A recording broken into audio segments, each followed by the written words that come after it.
So I think the supply constraint is interesting, and that's the point where you get surprised potentially, because they are extremely supply constrained. TSMC manufactures all their chips for them, and there's a limit to how much the capacity they can add or switch from other producers. Well, what's important to think about this is actually a mix shift rather than the new capacity.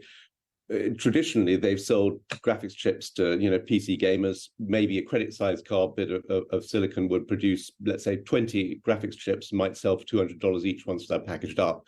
That same chunk of silicon, the size of a credit card, might only make 4 or 6 artificial intelligence chips, but once they're packaged up, they might sell for $30,000 each. So you've got well over an order of magnitude increase in the revenue available from that little bit of silicon.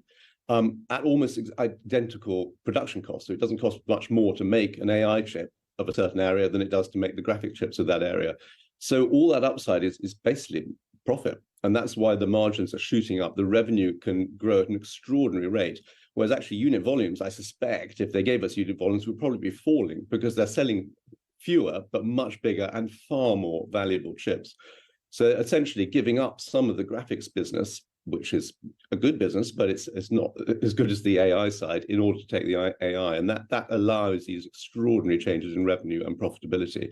And the cash flow coming out as a result is absolutely staggering. And what does a company like Nvidia do with that cash? Because it doesn't have to invest it in capacity, because it doesn't own the capacity. It rents the capacity from TSMC effectively. So once they've paid the engineers and designers, anything else that's left over is just accumulating in a bank. And that's why they need to do the buybacks, because what else do you do with the money, really?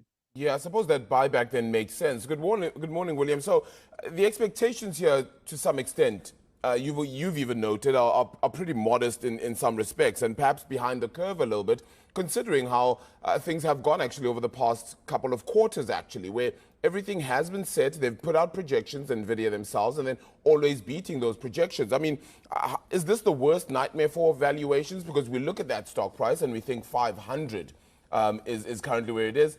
Levels we haven't seen in quite some time, or ever, for this stock.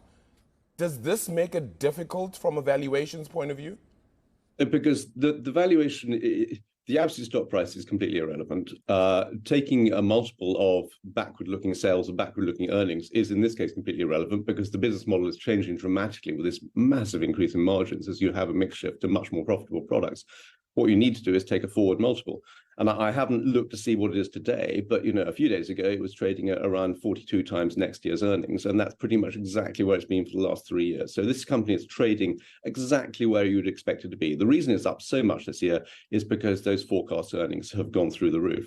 And that's exactly what you want to see. That's entirely reasonable. You don't value a company like this looking backwards. You look at the year that's coming up.